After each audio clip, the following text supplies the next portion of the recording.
Namaste and welcome to this exciting episode of Sattology, debunking mythology. Sat means truth, Logos means a study or science, Sattology means a science of truth or study of truth. Opposite of that is mythology, which means a science of fake lie imagination or study of fake lie imagination. And when we talk about mythology, mythology is, we have scientifically proved, and I have also written 3 books on that, where Mahabharata and Ramayana have historical facts. And also in this program, we have proved many times in that where we have proved the birth of Buddha and a correct chronology from Mahabharata till the current times, almost you can say till the time of independence. After that, India had democracy. But before that, we have proved it conclusively. Now, the fact remains, if I ask the Western academics about their history, we'll come to that later. Today I have a very, very special guest, a doctor for the eye. That means he has a good eye for the details, and also a researcher on Vedic culture and especially history. Today we have covering a very important topic of Vivekananda and the modern science. So without delay, let us welcome Dr. Raja. Namaskar, namaskar. So Dr. Raja, we are seeing again the colonized mindset of Indians. So they copy everything in the West. Like for example, critical race theory is applicable only in the US. It is by the black and the minorities to work against a supposedly white. We don't believe in white or black. So we do not connect with CRT. And also the wokeism culture coming from that anything done by the white, cancel it. But in India, it's coming in a different way. Like anything Hindus doing it, cancel it. Anything like the firecrackers was one example on Diwali. So how much we are going to copy? It looks like these Indians, those Indians who are copying the American, whatever is happening in America, they copy it.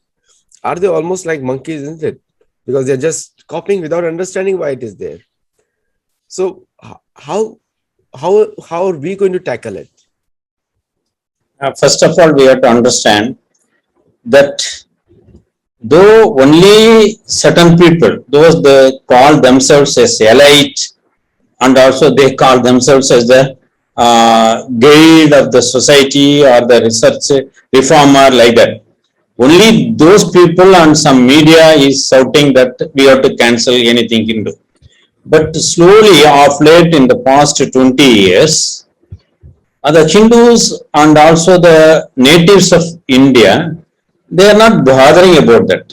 See, for example, they even through court or through much advertisement, they mentioned that we should not fire cracks during Diwali and it will cause environmental pollution.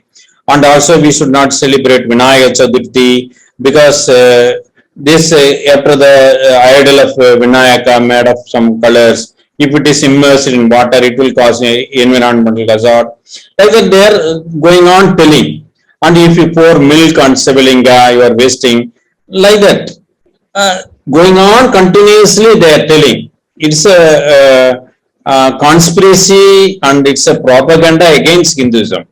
But slowly, initially in the 1980s or 1990s, it worked better. But now nobody bothered about all these media and also all these instructions. See, everybody is in this Deepavali. I have seen that the selling of firecracks are more. That too, one important thing is no firecracks were imported from China. All made from Sivakasi in Tamil Nadu in local place, like that. So people not only celebrating Diwali with firecrackers, but with Indian firecrackers. That much patriotism, that much attachment to their dharma, attachment to their identity is slowly picking up. Yesterday in Ayodhya, the lamps, thousands of lamps, lakhs of lamps are lit and they celebrated Diwali like anything. So going on, it is these celebrations of Hindu festivals is going on increasing, and that is the situation. In another 10 years, this will all vanish. Nothing will happen. Nobody can propagate anything say against this Indian tradition, Indian culture. So we need not bother. And only thing is we have to work. You have to work. That is there. Only some elite people. Last week we have lost Mekele Putra or some Putri. They are only crying, shouting, but people are not bothering. See, I ran to my friend 3 or 4 times yesterday. He is not picked up. After that, 9 o'clock he picked up. What are you on? Sir, I am doing firecrack and everything, and I am enjoying. See, the people, the government has told after 7 o'clock, you 7 to 8, you stop. But they are going on after 10, 11, 12. Even I can hear the firecrack sound even in the midnight, 12 o'clock. Nobody. And how can you control? See, only minimum police force is there. In village, they will crack. So it is we cannot stop it. That is it is in their heart, in their blood, in their gene. So suddenly when the situation favors, it will explode. That is the thing. So we need not bother. India will come like anything in another 10 years. Another word is there is one word has become a funny word in this entire thing is Milord. People are tweeting a lot Milord. That and all will go away. See, for example, how Hindu festival is connected with nature and environment. It is not against nature, against other living beings, like that. See, for example, in Hindu festival in Pongal, we will celebrate Pongal, and we will sprinkle this rice flour in the floor. It is for the ants to take. So even minute living being, ant, even Hindus are taking care of that. So like that, it is environment friendly, and it is also taking care of all the human beings, and we are worshipping all the animals as the Vahana of God, and also we are worshipping all the trees as the Talavriksha. So we are with the nature, we are with the environment, we are with the all the living creatures. We are not killing anything. That is the thing we should understand. Like in the COP26, India should have asked that all the animal slaughterhouses in the West must stop. The West must stop the eating habits of eating meat all the time. Then automatically environment becomes green. Everybody knows Yes. that the meat industry or the slaughterhouses or large slaughterhouses are the biggest environmental polluters in the world. Everybody knows. And not only them, but their transportation is very expensive. And a lot of trees have to be, a lot of land has to be cleared for them so that they can have large scale. If the West ceases eating meat in organized form, if they want to eat it, then kill it themselves and eat it, one animal at a time. But so much wastage, so much mass killing of animals. If they want a clean environment, they should first stop it. And if India starts asking the Western world that yes, not only you polluted through the industrialization, but also through your eating habits, like change your eating habits. It's not India. India is still 70%, 60% vegetarian country. Yes, most of the, even if the person is non-vegetarian, he will take once in a 15 days or once in a month. Yes. Little bit only, not every day. And also one thing I want to tell, see, in India, for washing everything, we are using only water, not paper. Yeah. In Western world, using paper. How many trees were cut, has to be cut for that paper. That's right. We are not using. In India, nobody uses. You see, imagine, we are using water. Water is plenty available. Why use paper? Yeah, the water is plenty available. So I think the habits have changed for climate control, climate crisis. And America is really not serious about it. So coming. See, one more thing I want to tell. Yes. Even in this Corona period, the food habits of Indians are better. We are using rasam and other things, which are all natural immunity givers. So we suffered less. That is the thing. Lifestyle, eating habits, everything is with the environment, with the nature. That is the thing we are using. Thank you. Shall we start now? Or Yes, yes, you can start now. Yes. So while you're trying to present, so all the viewers, when you arrange your slide, while the time I'll talk to all okay, the okay. live people audience. So while Dr. Raja is arranging the presentation, we will show, you'll be surprised to see that how the leading saints of India and the followers of this great culture, Hindutva, Hinduness, Sanatana Dharma. By the way, I don't call it Hinduism, because if you call Hinduism, then I'll call Islamism, Christianism, Judaism, because that means very light we are making out of it. So this Hinduness is always been very close to the nature and science. And that's what we're going to present today with one example. And then we'll cover it more examples, because a lot of relativity theories have come from Sanatana Dharma. Like, go ahead, Dr. Raja, please. Okay. Namaskar to Aditya ji and the volunteers of Sattology, and also the professors, eminent scholars, and the students of various universities of United States of America. Expressing my heartfelt pranams and namaskar, I am going to start my lecture. In this lecture, I am going to narrate about the contribution of Swami Vivekananda in the development and progress of modern science. That is Swami Vivekananda and modern science.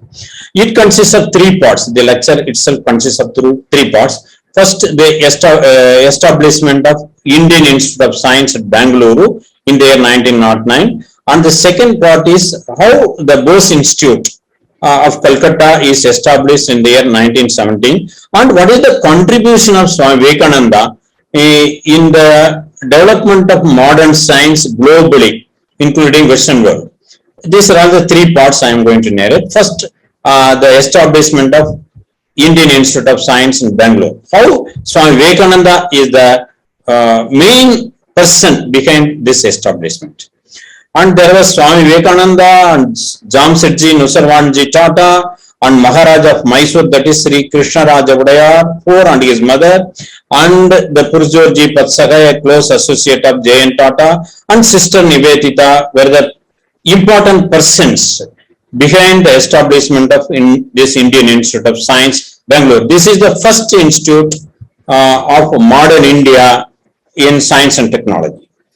And in the year 1893, there was a ship flowing in the waters of Pacific in the year 1893, that is RMS and Empress of India, from Japan, Yokohama, to Canada, southernmost part of southwest part of Canada, Vancouver. From there, one can reach Chicago by train. On boarding on the ship are the two VIPs from India. That is, one person is Swami Vivekananda, another person is Jamsetji Nusarwanji Tata, a wealthy industrialist of India. And during the lesser time on board ship, usually Swamiji and J.N. Tata will discuss something, and they will talk about a common thing or about many things. During that period, Tata came to understand that Swamiji's sanctity, integrity, spirituality, knowledge, wisdom, long vision and clarity of thoughts and patriotism, everything. So one day J.N. Tata expressed his desire to start one steel plant in India. So he was planning it in his mind. So he expressed how to start, and he requested the guidance from Swamiji. And Swamiji told there are two parts for that. One is manufacturing technology and the second one is science of steel. Swamiji told that the manufacturing technology you can get from Western world, but the science of steel, that is the science has to be researched at home, that is in India. So Swamiji guided like that. So this seeded the idea in Tata's mind to start Indian Institute of Science in Bangalore. So Swami Vivekananda has the aspiration and the desire and also dream of making India a great country in science and technology. So he guided Jayan Tata accordingly. And this is all these narrations are given and wrote in the book The Rise of India, its transformation from poverty to prosperity, penned by Niranjan Rajayaksha and published by Violin and Sons of Asia. I thank wholeheartedly both the author and publisher. This is the front cover page of the book. Anybody can buy and read. And that all these things on board Sipau, Jayan Tata and Swami Vivekananda talk, all these things were given. And returning from there, because Jayan Tata went to Chicago to participate in the Columbian exposition, and Swami Vivekananda went there to participate in the parliaments of world's religion. And we know that the famous Chicago speech. On returning from USA, Jayan Tata progressed in the guidance with, as per the guidance of Swami Vivekananda, and he initially completed all the preliminary formalities. After that, he wrote a letter to Swami Vivekananda on 23rd 11 1896 that requesting him to get to head the institute. That is, I know not what would make a more fitting general than Vivekananda. So he requested Swami Vivekananda to be the director of that institute. But what reply Swami Vivekananda gave, we don't know. Only we have the letter of Jayan Tata. It can be downloadable from internet. This is the letter requesting Swami Vivekananda to lead that institute. But instead that Swami Vivekananda sent sister Nivyatita to Mumbai to assist the project. And there were initial hurdles. Lord Herson, the Viceroy of India, who took in charge in the year 1899, beginning of the year 1899, but he was not happy and he is not helpful. There is no positive aspect from Karsan. So Tata Group cannot progress it. In the meantime, in 1902, July 4th, Swami Vivekananda attained Mukti, and also in 1904, Jayan Tata passed away. But Tata Group still have that dream in their mind. So when Karsan was transferred and replaced by Earl of Minto in November 1905, instead of their approaching the British government at Delhi, they approached the Mysore princely state. Because they came to understand the attitude of the British government, so they changed the idea and they approached the Mysore princely state. At that time, the Maharaja of the princely state was Maharaja Nalavadi Krishnaraja Vodayar IV. He is a very young boy. So Maharani Kempa Ninjamani Vani Vilasa Samastana. His mother is acting as a regent on behalf of his son. So when the project reached both of them, they immediately accepted and approved and also sanctioned the project. It is not only that, they donated the Mysore Samastana, the king family donated 400 acres of land in the heart of Bangalore city. The cost of that land will be more than 1,000 crores at present day estimation. We cannot estimate. It will be definitely more than 1,000 crores. Why this Maharani and the Maharaja, the small boy, donated such a huge amount and land and accepted and approved and sanctioned the project? This is his father, Maharaja Samarendra Udayar. There is also something. Vivekananda played a role there also. Swami Vivekananda used to travel throughout the India before coming to USA in 1893. He is doing Parivrajaka tour. Once he went to Mysore kingdom and met the Maharaja.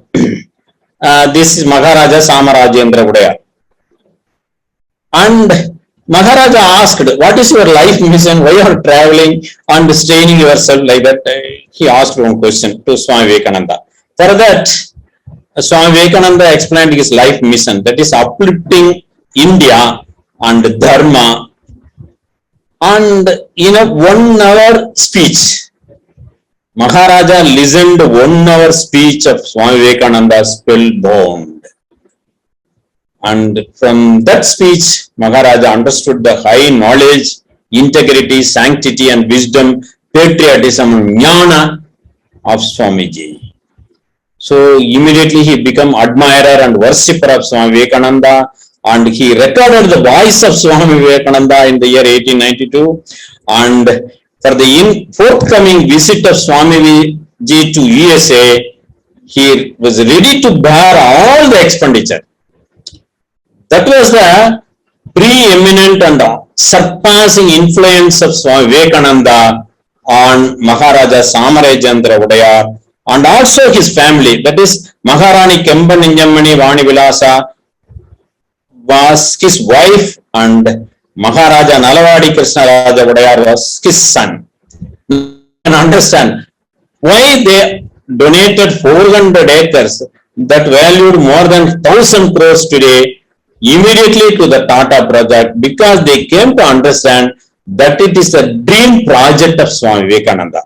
Swami Vivekananda only they came to understand, desired, and he longed for that project, and he guided Jayan Tata. All this history, when they came to know, they immediately offered and donated 400 acres of land.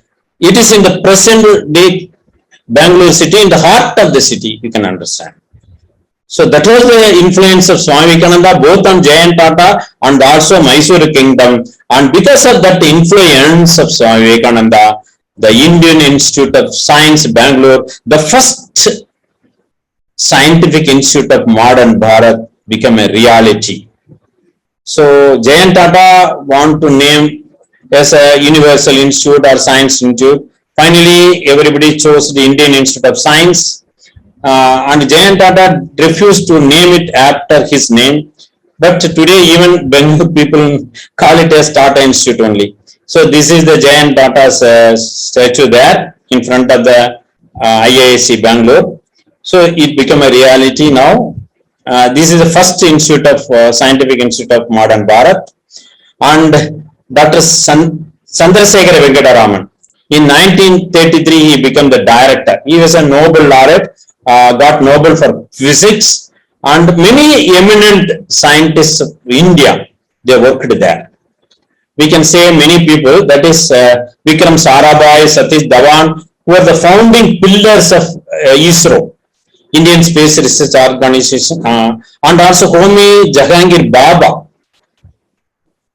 Without him, India could not achieve this great height in nuclear science and atomic energy. And also Jnana Chandra Bose, who is the brain behind the starting of Indian Institute of Technology, IITs in various parts of India. First what started in Kharagpur, West Bengal. So all this become a reality because of IIC, Indian Institute of Science. That is because of Swami Vivekananda, that we got to understand. All these scientists worked there in the Indian Institute of Science.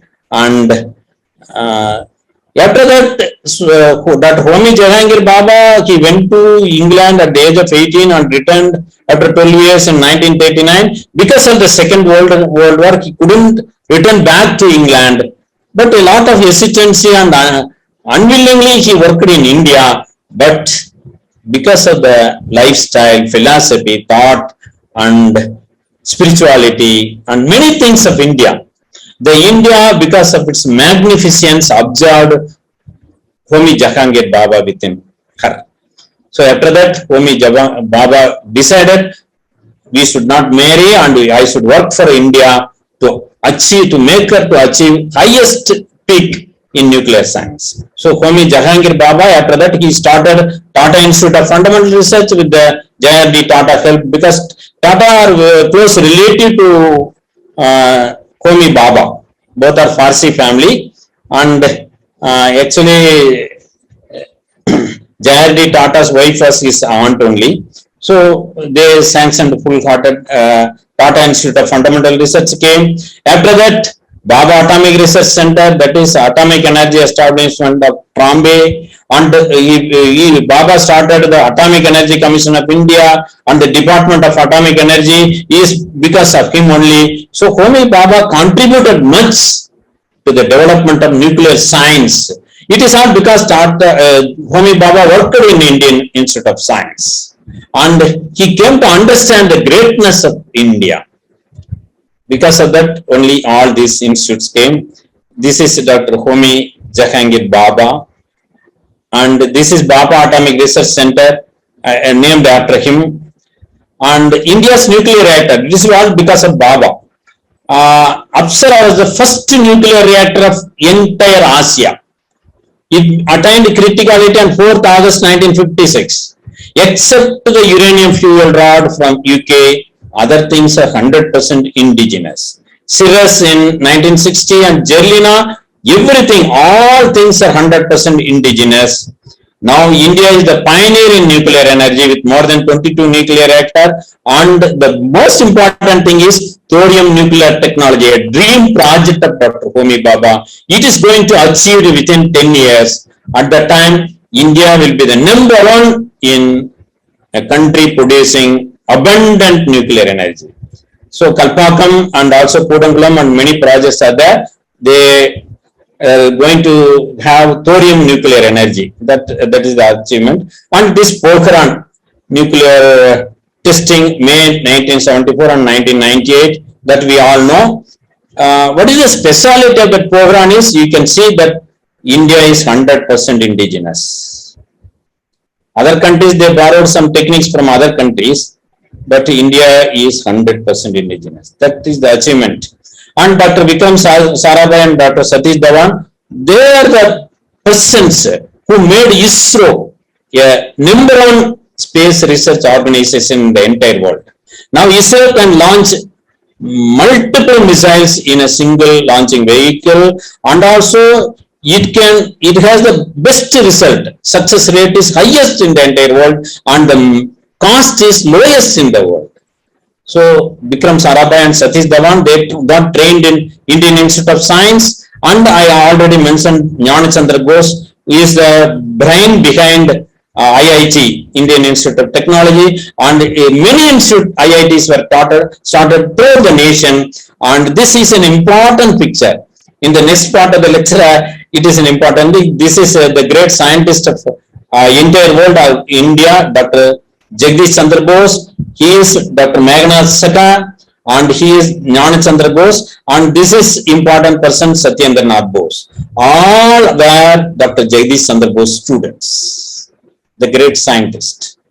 And Homi Baba made many nuclear scientists who were working abroad to come to India. For example, Raja Ramanna, who is the big person behind the first nuclear testing, and M.J.K. Menon, Ramanathan, and also Tessie Menon, Kosambi, those are Chandrasekhar and many Narasimhan, many persons, many eminent scientists who are working abroad.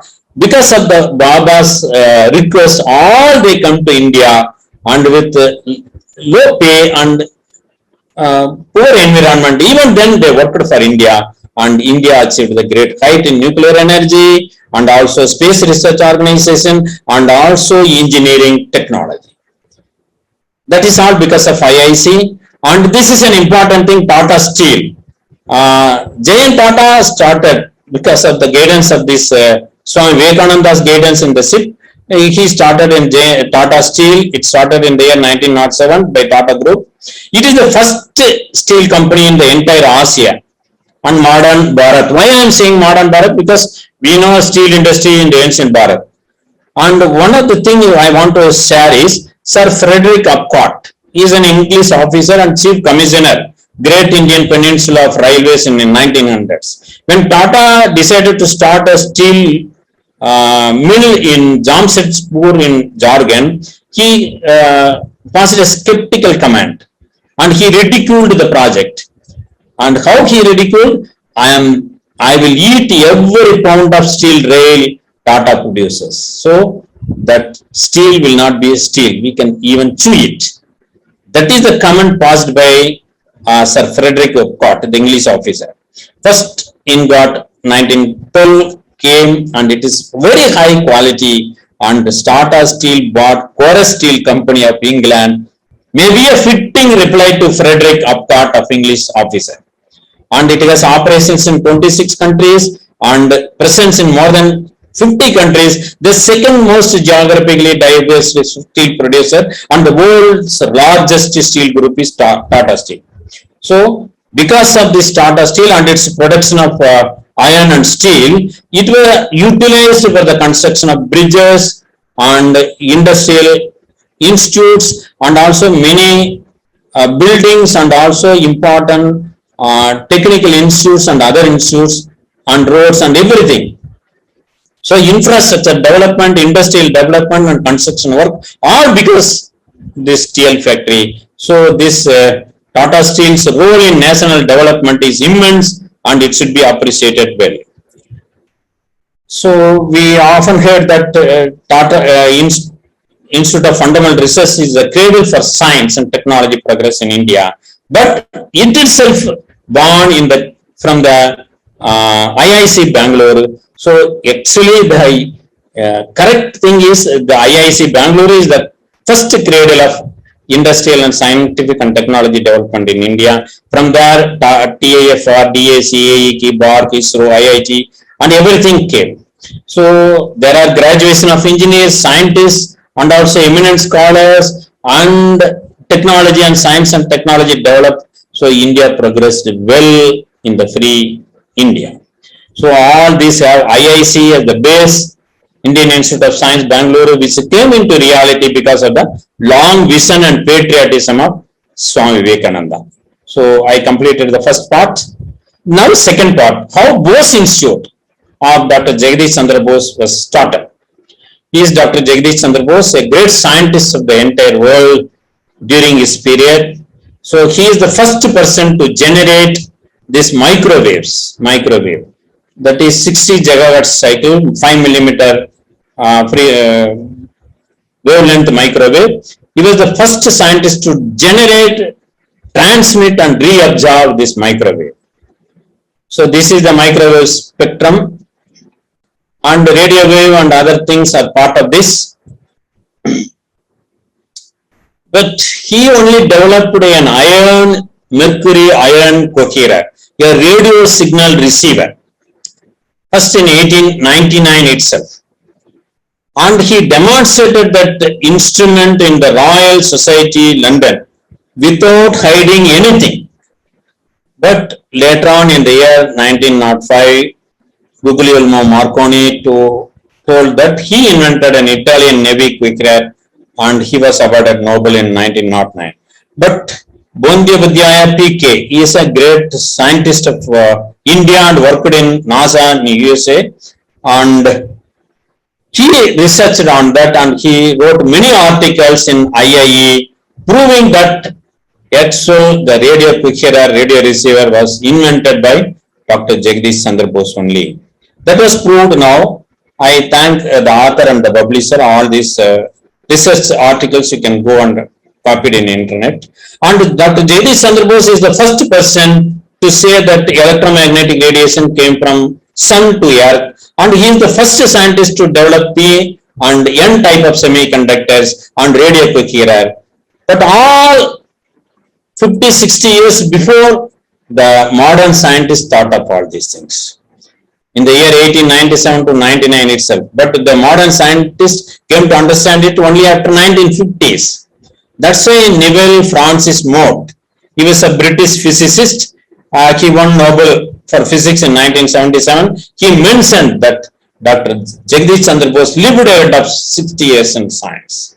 That was a great scientific magnitude within Dr. J.C. Bose.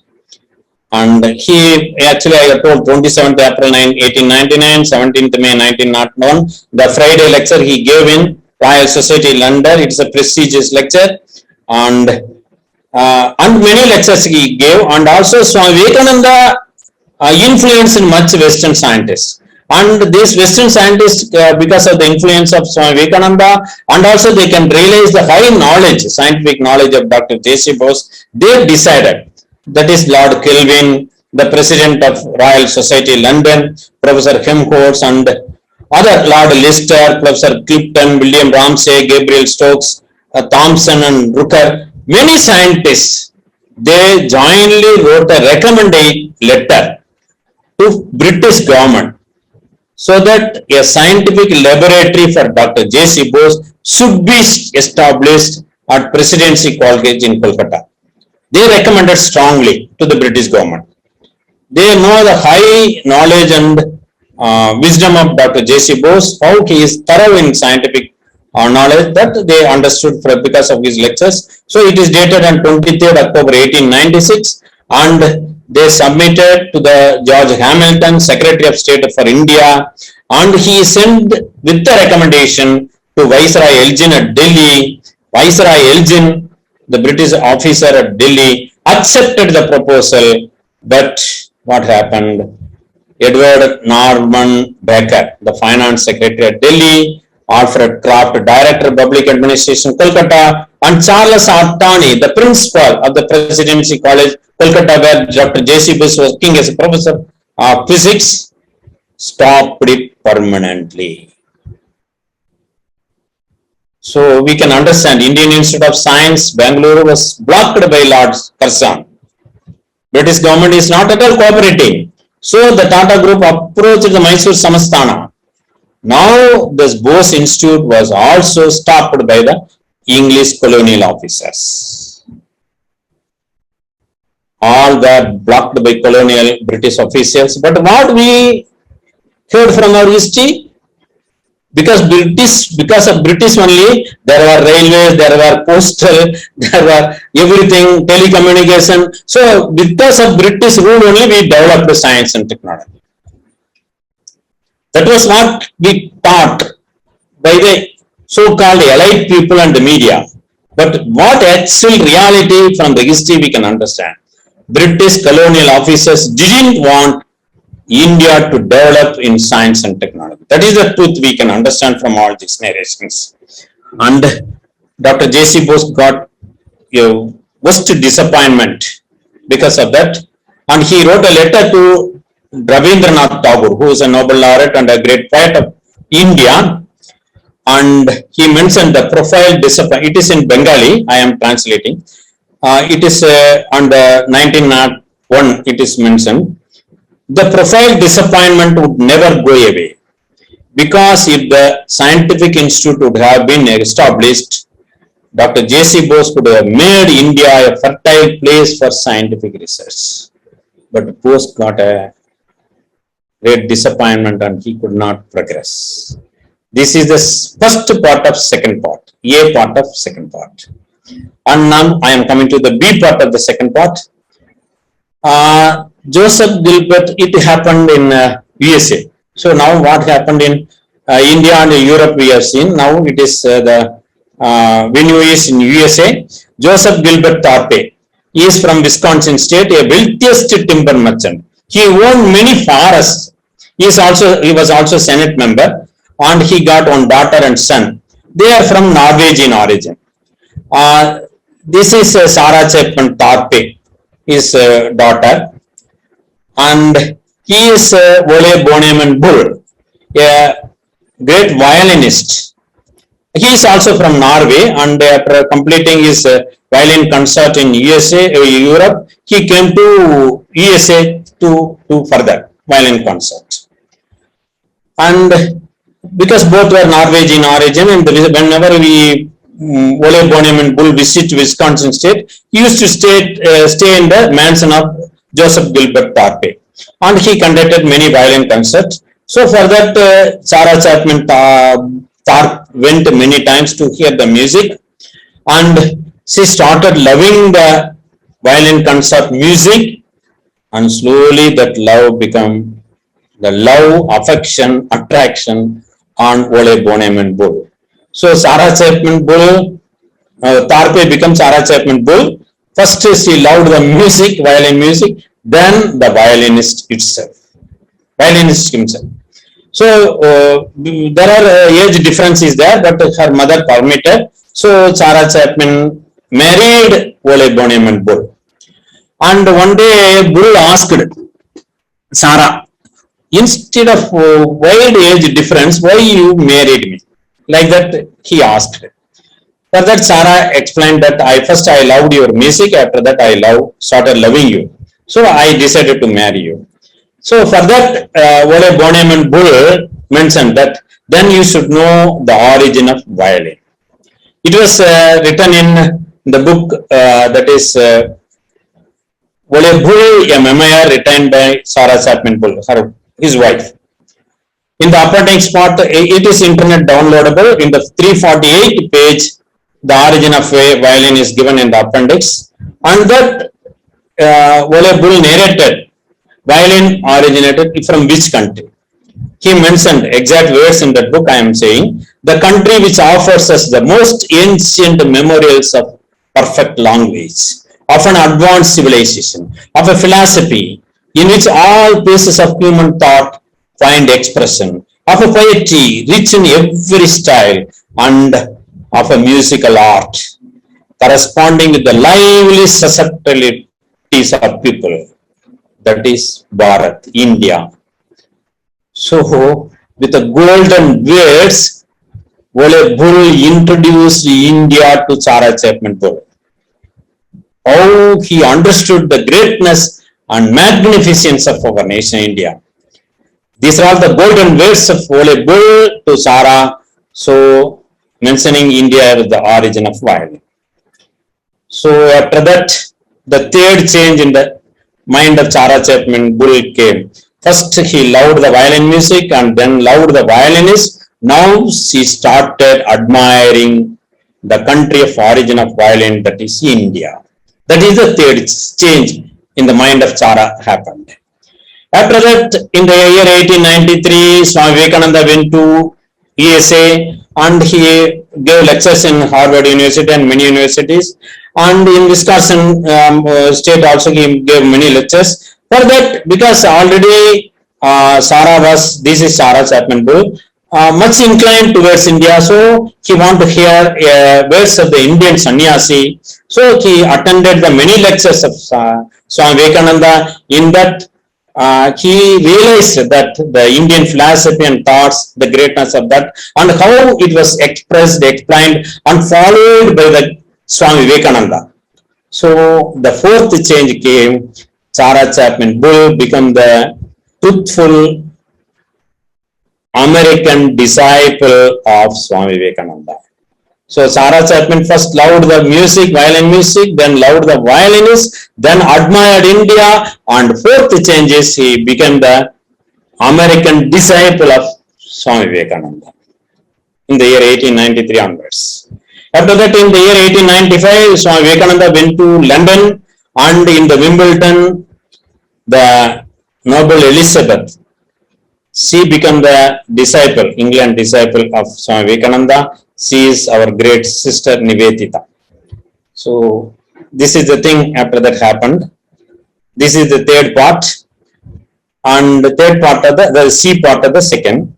And on 30th March in the year 1898, Sister Nivedita, and usually Sarah was called as Saint Sarah because of the greatness of her spirituality and integrity, everything. She was called as Saint Sarah. How Sister Nivedita is called as Sister Nivedita, Sarah was called as Saint Sarah. Both came to India and they went to Presidency College, Kolkata, and actually they have, with their own eyes, saw how Dr. J.C. Bose, Jagdish Chandra Bose was suffering because of the wrong attitude of English officers. He was allotted only a 6x6 room at that too adjacent to toilet, and there was no help from the British government officials, and they started hurdling, delaying his research. So that caused much annoyance to Sarah and Nivedita. And in the year 1900, again Swami Vivekananda went to USA and he went to Europe in the year 1900, and they went to Paris, both Sarah, Nivedita and Swami Vivekananda, the Exposition Universal 1900 Paris, and there are many scientific conferences. One of the things is Scientific Congress of Physicists, and all the three, Swami Vivekananda, Sarah and Nivedita went there, but there were no Indian scientists to give a lecture. This caused much worry to Swami Vivekananda, but suddenly the announcement came. Then Dr. Jagdish Chandra Bose from India is going to give a lecture. J.C. Bose presented on the similarity of response in inorganic and living matter. So far, even now, the scientists cannot imagine this, that like living people, inorganic matter will also get fatigued. That was the research Dr. J.C. Bose did, and he presented the paper, and every scientist appreciated, and the clap and the sound reached the sky also. So no, there is no bound for the joy of Swami Vivekananda, and Swami Vivekananda expressed with much joy automatically, out of this vast assembly, a young man stood for thee, one of the heroic sons, whose words electrified the audience and will thrill his countrymen. So Swami Vivekananda imagined that India as a mother, and J.C. Bose as her son. So the joy of Swami Vivekananda have no bound, and that day Chara Chapman Bull understood the highest knowledge of Dr. J.C. Bose, and how he was treated badly by the English officers, and there was no financial aid to him, and what is the desire, ambition of Swami Vivekananda to start a scientific institute in India, to make India peak, to reach its peak in science and technology. That was his guru's ambition, so Sara desired. On 2nd January 1902, Chara Chapman Bull wrote a bill for $20,000 to Dr. J.C. Bose to establish a scientific institute in Calcutta. So it was made available to Bose through Grindley Company Bank, Calcutta. When money was found inadequate, Sara further donated $20,000 to Dr. J.C. Bose in 1910. In the year 1901, Nobel was started, and the amount is $20,000. First Nobel got physics for this, Ranjan, for detection of X-rays. So Sara donated 2 Nobel Awards to Dr. J.C. Bose.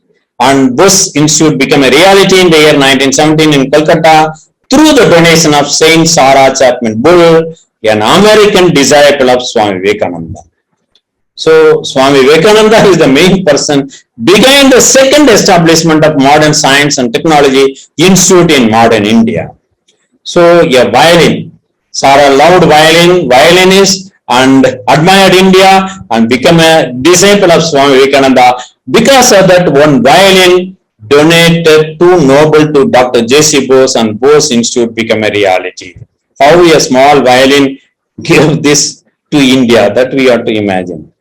And I humbly request further study to refer Indian Journal of History of Science, Indian National Science Academy publication. In that, Probir K. Bondyapadhyaya, a great scholar who researched on Dr. J.C. Bose and wrote many articles. We have to admire him.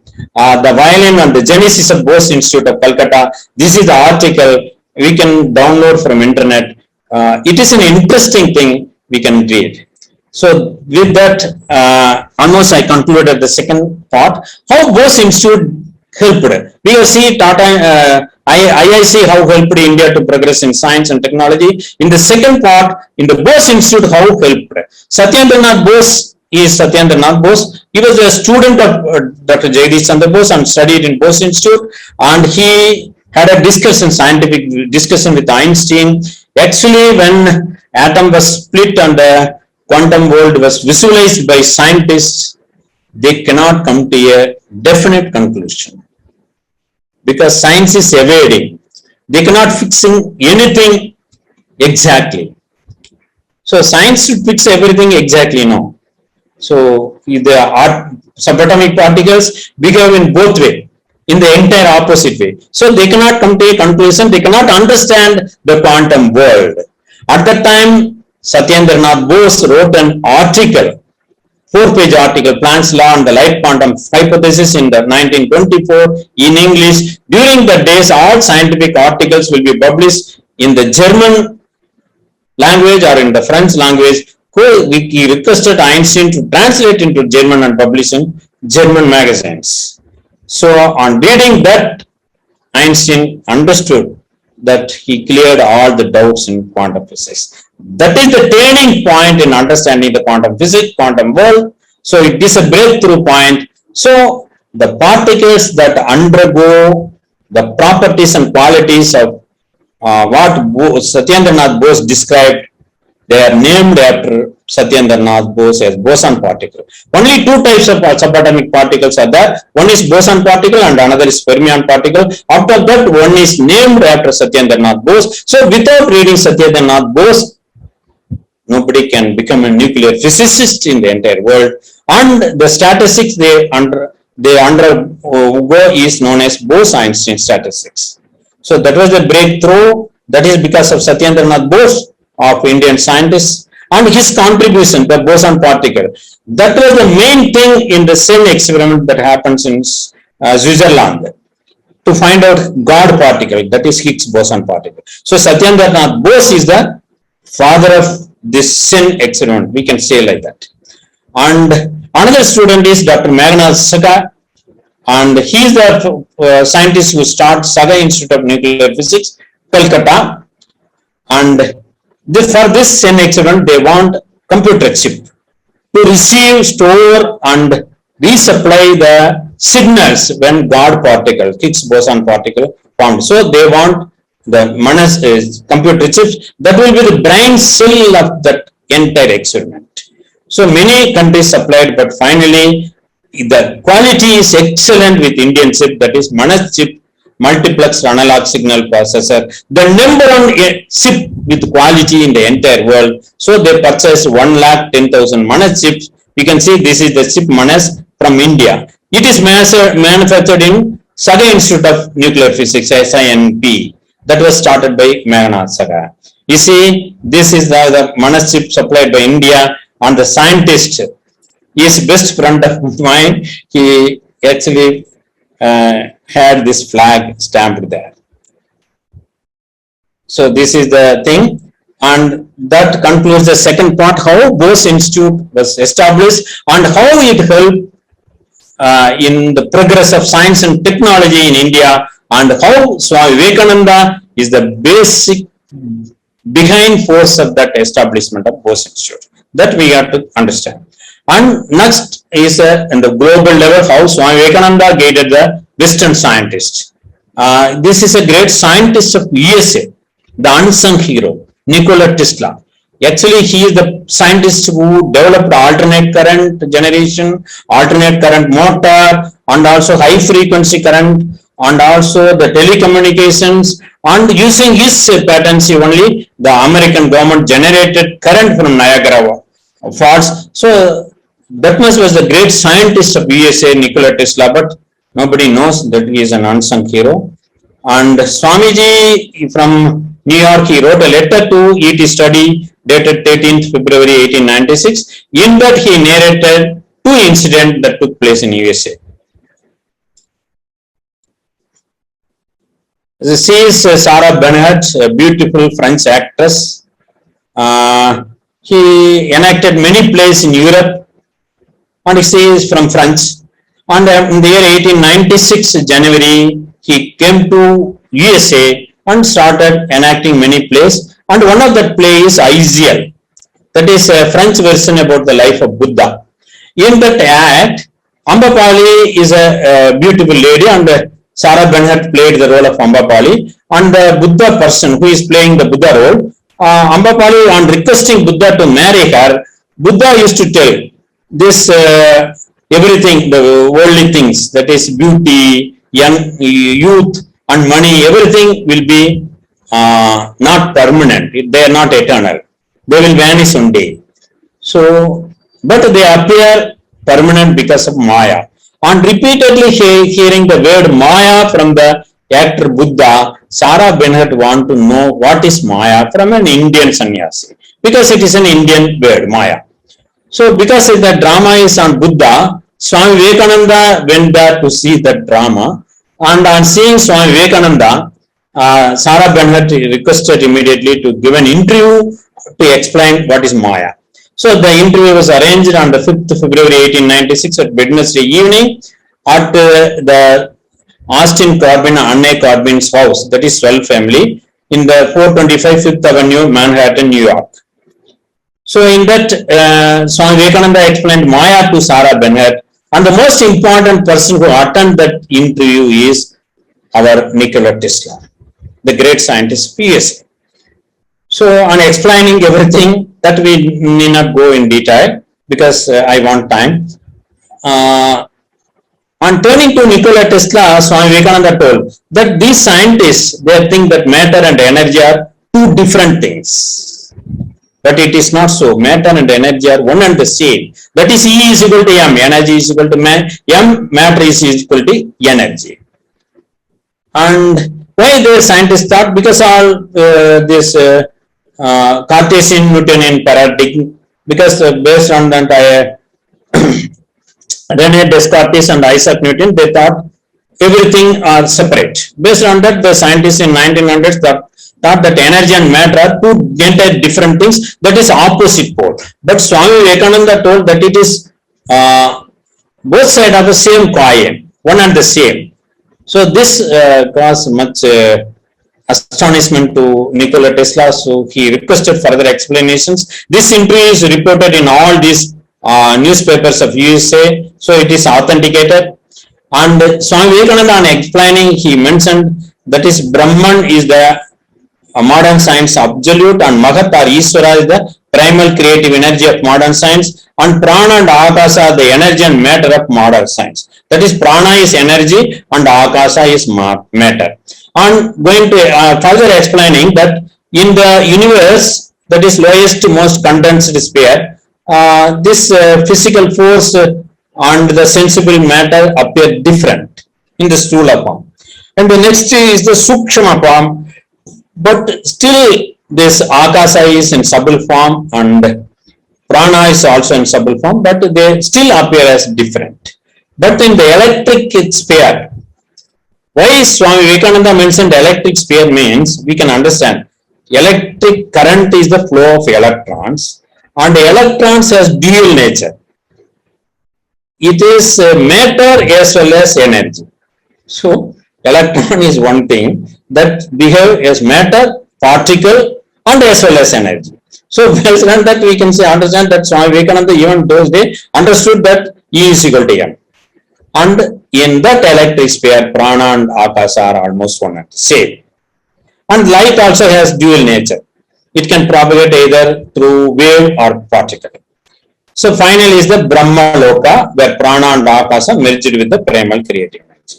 In that way, he explained all these things are evidence in the influence of Vedic philosophy and Nikola Tesla's understanding of free energy, written by Toby Cross, the President Wireless Engineering, appeared in 1997. They are authenticated. In Nikola Tesla bibliography also, it is everything is given. And further, Swami Vivekananda explained the Sankhya philosophy of Kapila Maharishi, which mentioned that Sattva, Rajas, Tamasam, Samya, Avastha, Prakritiki. That is, Sattva is static energy, Rajas is, Sat means what it remains as, abstract noun of static thing. And Rajas is movement, Ranj is movement, so it is a kinetic energy. And Tamas is inclination or condensation, so that is potential energy. That is, energy condensed is nothing but the matter particle. That is the modern science understanding. So this is the conservation of energy, and energy neither created nor destroyed. It can be transferred from one form to other form. These are all the modern science explanations of energy, and this was exactly explained by Kapila Maharishi some 5,000 years before that. So this was E is equal to N. Energy and matter are one and the same. Swami Vivekananda explained it many times to even Maharaja of Kaitri, Rajasthan in India also. And how Swami Vivekananda knew science, that also we can see now. Just like that, it may be a coincidence, one incident. So I have to narrate second incident. Swami Vivekananda wrote an article in the New York Medical Times, a prestigious monthly medical journal of USA, in the February 1895 issue, New York Medical Times, about ether particle. There was an ether theory on those days in 1900s, because all the time scientists thought that the space is with electrical particles, that is known as ether particles, that only facilitate the transmission of sound and light. So there is ether particle, because of that only light transmits, and it is very finest particle, giving very, very low resistance. That's why light travels in tremendous speed of 3 lakhs kilometers per second. That was the theory proposed by Western scientists. And they conducted many experiments, Morley Mount experiment and all, to prove that there is ether particle in the space. But in that February 1895 issue, Swami Vivekananda mentioned it is a wrong theory and there is no ether particle. So how Swami Vivekananda explained? Even if you state that the ether particles are finest and they fill every space, there will be a space between two finest ether particles. That will be more finest space. And how you explain that? So this ether theory explained the phenomenon of space, but it cannot explain the space itself. And further, he disowned and he showed that the ether theory is unscientific, and it was later now in 1960s proved by scientists. Even Albert Einstein in the 1920 with partial mind only he mentioned that ether theory may not be correct. Further, Swami Vivekananda mentioned that the various fields of science appear different from each other, but because on the outer edge of a circle the radii will be diverging, so there will be more space between two faculties of science. But if you go nearer to the center, that is, if you know more and more jnana and scientific knowledge and wisdom, you can realize that all faculties of many science are interlinked, interconnected, and nothing is separate, and all will merge in the center. Like that, energy and matter also, though they appear different at the outer edge of the wheel, in the center they will merge one and the same. So again he explained in that article E is equal to M. So that much was the scientific knowledge Swami Vivekananda got, and he requested Nikola Tesla to derive a mathematical formula to prove E is equal to M, but Nikola Tesla failed in deriving that.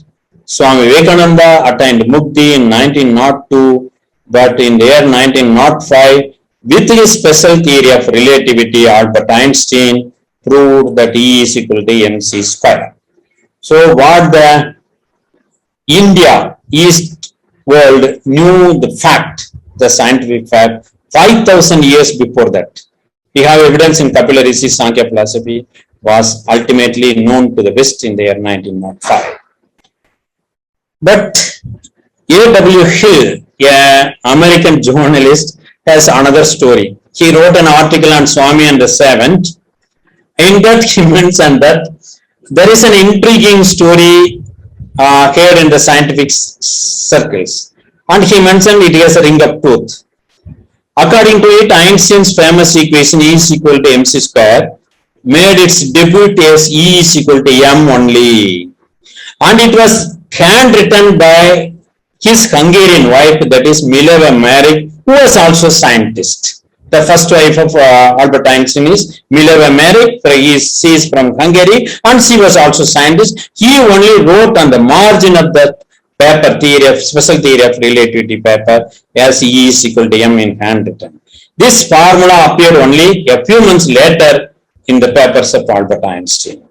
And A.W. Hill mentioned that Nikola Tesla and Mileva Maric were many correspondents for years because they are schoolmates and college mates. Nikola Tesla is from Hungary. His native nation is Hungary. And Mileva Maric also from Hungary. They studied in college and schools in the same Hungary. And they are friends even before Nikola Tesla came to USA. So there is many letter correspondence between Nikola Tesla and Mileva Maric. And A.W. Hill mentioned that Nikola Tesla passed the equation E is equal to m of Swami Vivekananda and Kapila Maharishi of India to Mileva Maric, and Mileva Maric wrote it with her handwriting on the margin as E is equal to m.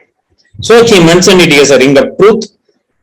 She is Mileva Maric, madam, and Albert Einstein sir. She is A.W. Hill sir. And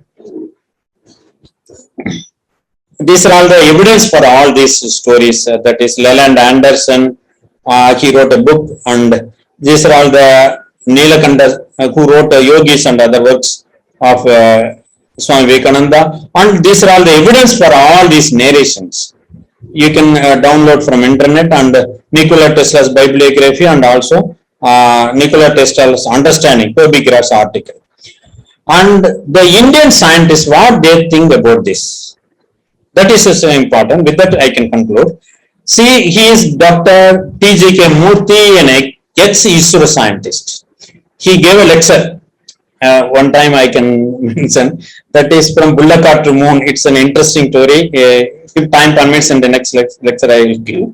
And he wrote a book, Swami Vivekananda, an intuitive scientist, published by Ramakrishna Math. In that, he mentioned in the pages 40 and 41 that Einstein has himself acknowledged the contribution of Swami Vivekananda, and Einstein stated that there is one Kananda who predicted that energy and matter are interchangeable, that is E is equal to M. Usually Swami Vivekananda and the Western papers, they call him as Kananda. And this is a article published in a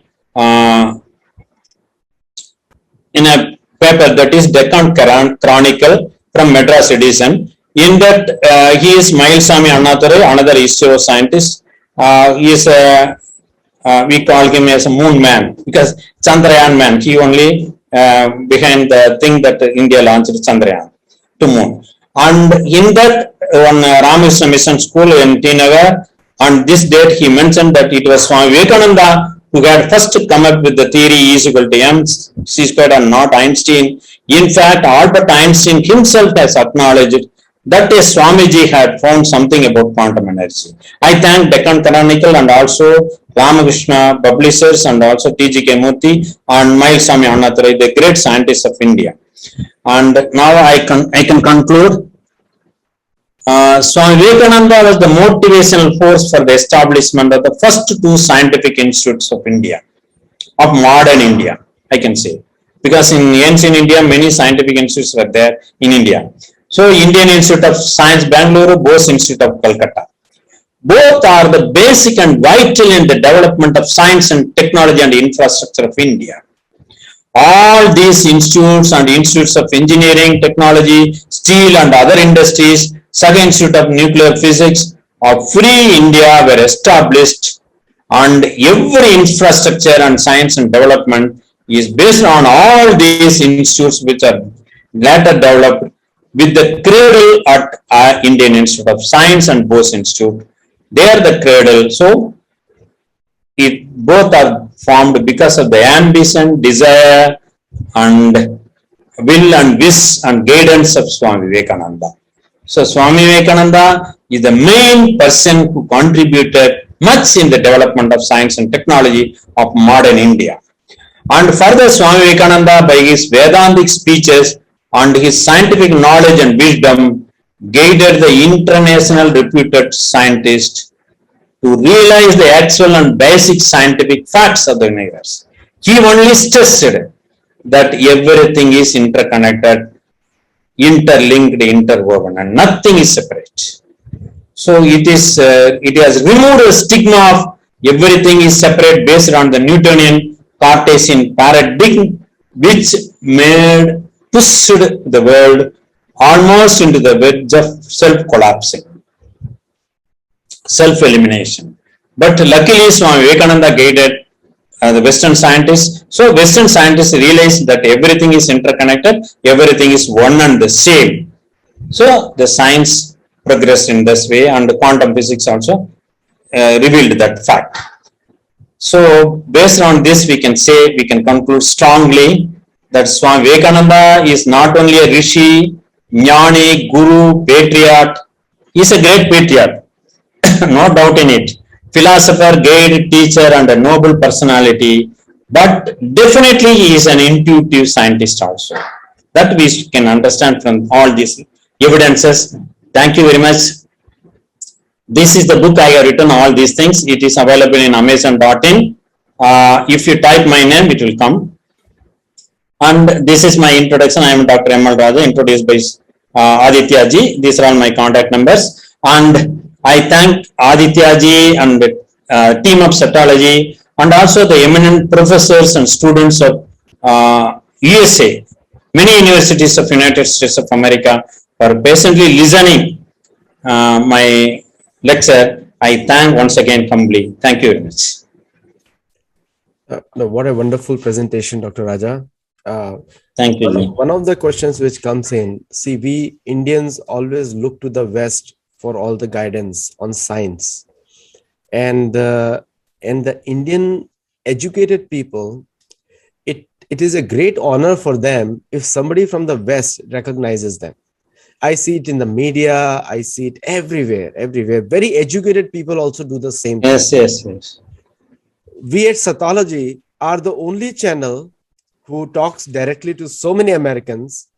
So many people have joined right now live, and they want to hear from us. And it's a reverse way. Yes, definitely. See, unless you live in USA for 15-20 years, and I work in the mainstream, I work with the politicians, I work with my students, I work with all the prominent people here. They have deep respect for Indian intellects. Many Americans, and many people are texting me right now as we are talking. They say that we want to go to an Indian doctor. They say we trust an Indian scientist, because Indian scientists, they always work, they have a heart. That's what they say. And forgive me if some of you, it's your comments I'm quoting, okay? So I'm not quoting on my own. So they say Indian hearts. Most of the professors are Indians in American universities. There was recently a TV show in Russia where in Japan, they were saying that everything is Indian. The guy who did research was under an Indian professor. So Indian academics, Indian doctors, and Indian CEOs have been extremely successful because they have one quality. It's called empathy. They can put themselves in other shoes, which definitely comes from Dharma. But why Indians only refer to Americans? I have no idea. In fact, I tell you one thing. There are a lot of American Hindu sannyasis also, but most of the followers are Indians. And American Hindu sannyasis, the Americans don't trust them. Americans are looking for the brown skin. I don't understand that colonial apartheid which India still practices. What is your take on that? See, this is a stigma that happened because of the British colonial rule. See, when the Mughals and other people rule India, Dr. Raja, Dr. Raja, I'll stop you respectfully here. Okay. We cannot blame British now after 70 years. We cannot blame. Okay. So please allow me. Yeah. But British, they thought that unless we remove the self-pride in Indians, we cannot continuously rule India forever. So for that only the Macaulay education. If you read that Minutes of Education by Thomas Babington Macaulay, February 2nd, 1835, you can understand. So because of that, those who are educated, they are only thinking like that. For example, one person often quoted, Ramakrishna Paramahansa didn't went to school. Luckily, he didn't went to school, so he is normal. Like that, he passed a comment. But slowly the situation is changing. But 70 years is a very minimal period for a nation, which has a lakhs and lakhs of years of history. So now the situation is coming to think they are respecting Indian knowledge, Indian persons, and we have to propagate this thing. We cannot blame British. What you are told is 100% correct. We cannot still going on blaming somebody else. Our house is not in order. It is our duty to make it in order. So that is the thing. And people like you and maybe me, I don't know how far I am doing. So many people are sort of like working like this, and slowly this stigma is going on out, and definitely on another 5-10 years there will be progress. And another thing is, there is a conspiracy in India also. These persons they calling themselves as the elite and researchers, and the media persons, social activists, they got something benefit from the Western world. For that, they are continuously working against this nature. So there is that propaganda is also going on. If there is no propaganda of that, we would have transformed this country into correct thing within 40 years. Because of that propaganda, even after 70 years, we can achieve only a very little thing. So that propaganda should be stopped. Thank you so much, and really value your time and discussion here. And for all the viewers who are watching live, I must tell you that Indians are working on it, but believe me, it is not a. It's a very thinking community. They think a lot, analyze a lot. One thing I want to say, what is the speciality of Indians is they are not selfish. They think the whole of universe as their family.